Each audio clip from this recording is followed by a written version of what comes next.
Alhamdulillah, Allahumma salli wa sallim wa barik ala sayyidina Muhammad wa ala alihi wa sahbihi ajma'in. Alhamdulillah, puji syukur kepada Allah Subhanahu wa taala atas segala karunia-Nya. Salawat dan salam kepada Nabi Muhammad sallallahu alaihi wasallam. Baiklah, pada kesempatan kali ini perkenalkan, nama saya Idul Adha. Saya dari Universitas Islam Darussalam Ciamis, program studi Ilmu Al-Quran Tafsir semester 3, Fakultas Usuluddin dan Studi Agama. Pada kesempatan kali ini yaitu pada mata kuliah I'jaz Al-Quran, sedikit akan saya bahas mengenai penjelajahan kemukjizatan tematik dalam Al-Quran, bayani, ilmi, tasyri'i, dan ghaib.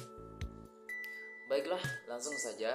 Yang pertama yaitu sedikit tentang Al-Quran. Apa itu Al-Quran? Al-Quran sebagai wahyu dari Allah memiliki banyak lapisan kemujizatan yang menakjubkan, yang sangat menakjubkan, ya, menyentuh hati, atau yang sangat banyak sesuatu yang hikmahnya yang bisa membuat seseorang itu terpesona dengan kemujizatan dari Al-Quran tadi. Kemujizatan Al-Quran ini dapat dipahami melalui berbagai cara atau pendekatan tematik yang mencakup 4 aspek utama. Di sini pertama itu bayani tadi, ilmi dan tasyri'i, dan yang terakhir adalah ghaib. Baiklah, langsung saja, yaitu yang pertama sedikit akan kita dengarkan, ya, atau kita bahas mengenai bayani. Pertama, bayani berasal dari kata bayan, berarti penjelasan atau ekspresi. Dalam konteks Al-Quran, kemujizatan bayani merujuk pada keindahan atau kekuatan dan kedalaman bahasa yang digunakan dalam wahyu Allah. Kekaguman dalam bahasa. Salah satu kemujizatan utama Al-Quran adalah penggunaan bahasa Arab yang sempurna. Di penggunaan bahasa Arab yang sempurna, yang sangat memukau, ini adalah salah satu yang penjelasan atau yang dibahas dalam ilmu bayan, begitu. Termasuk juga keunikan struktur dan tata bahasa, ya.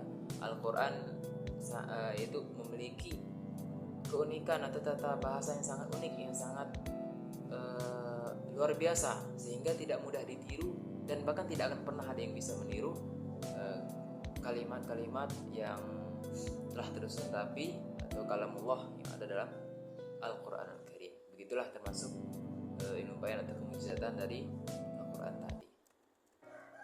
Selanjutnya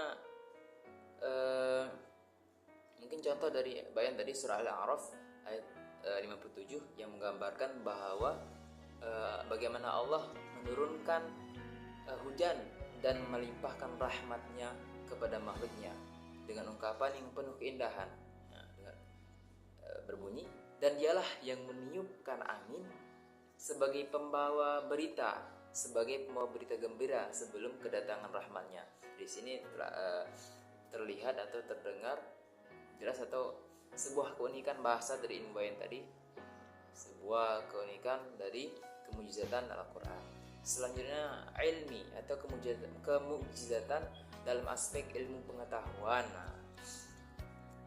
Merujuk pada kemujizatan atau terkait dengan ilmu pengetahuan atau sains. Ya, ini mencakup berbagai informasi yang diberikan oleh Al-Quran mengenai alam semesta. Contoh di surah Al-Anbiya ayat 30 yang menjelaskan atau yang mengisahkan tentang penciptaan alam semesta, yang berbunyi, dan apakah orang-orang kafir tidak mengetahui bahwa langit dan bumi itu keduanya dahulu adalah suatu yang padu, kemudian kami pisahkan keduanya. Ayat ini itu menggambarkan konsep dalam ilmu kosmologi yang baru ditemukan oleh ilmuwan modern ribuan tahun setelah turunnya Al-Quran. Selanjutnya ada tasyri'i atau kemujizatan dalam aspek hukum. Tasyri'i berkaitan dengan syariat, ya, aspek syariat atau hukum Islam.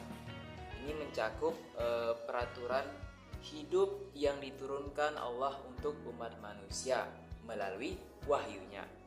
Hukum-hukum ini meliputi aspek dalam bentuk aspek ibadah, muamalah, moral, etika, serta pedoman kehidupan sosial yang baik.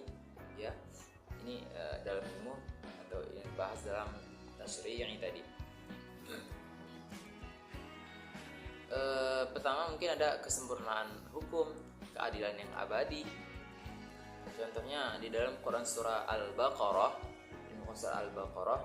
ayat 279 mengenai hukum riba dan larangannya, yang memberikan pedoman jelas tentang keadilan dalam transaksi ekonomi dan muamalah. Berbunyi, orang-orang yang makan atau memakan riba tidak dapat berdiri kecuali seperti berdirinya orang yang kemasukan syaitan karena sentuhan. Selanjutnya mengenai salah tadi yang terakhir itu ada goib, ya, kemujizatan dalam aspek hal-hal yang goib, ya, hal-hal yang tidak kita ketahui atau yang tidak bisa kita lihat. Goib, ya, merujuk pada sesuatu yang tidak terlihat oleh panca indera atau panca penglihatan, dan hanya dapat diketahui oleh Allah Subhanahu wa taala. Al-Qur'an memiliki banyak ayat yang mengungkapkan peristiwa-peristiwa ini yang terjadi di dalam alam gaib, seperti kehidupan setelah mati, dunia akhirat, malaikat, dan hal-hal yang terjadi di luar pemahaman manusia. Contoh di dalam Quran surah Al-A'raf ayat 189 yang menjelaskan tentang penciptaan manusia dari satu jiwa yang merupakan pengetahuan yang tidak dapat diketahui secara langsung oleh manusia pada saat itu. Yang berbunyi, dialah yang menciptakan kamu dari diri yang satu. Dapat kita simpulkan pembahasan kali ini, penjelajahan kemujizatan tematik dalam Al-Quran ini merujuk bagaimana kitab ini berfungsi, tidak hanya sebagai panduan spiritual, tetapi juga sebagai sumber pengetahuan yang meliputi berbagai aspek kehidupan manusia. Bayani menggambarkan keindahan bahasa, ilmi mengungkapkan pengetahuan ilmiah yang sesuai dengan fakta-fakta modern. Tasyri'i menunjukkan hukum-hukum yang adil dan abadi. Ghaib itu menjelaskan dalam alam gaib yang tidak terlihat namun diyakini oleh umat muslim. Islam. Al-Quran tidak relevan dan penuh hikmah sepanjang bahasa. Dan keempat aspek kemujizatan tersebut menunjukkan bahwa wahyu Allah ini mengandung kedalaman yang tak terbatas yang mampu membawa umat manusia, mampu membawa kita kepada kebenaran dan petunjuk hidup yang sempurna. Begitu ya, kita bahas. Cukup sekian, mohon maaf atas kesalahan. Semoga bermanfaat. Sekian, terima kasih. Assalamualaikum warahmatullahi wabarakatuh.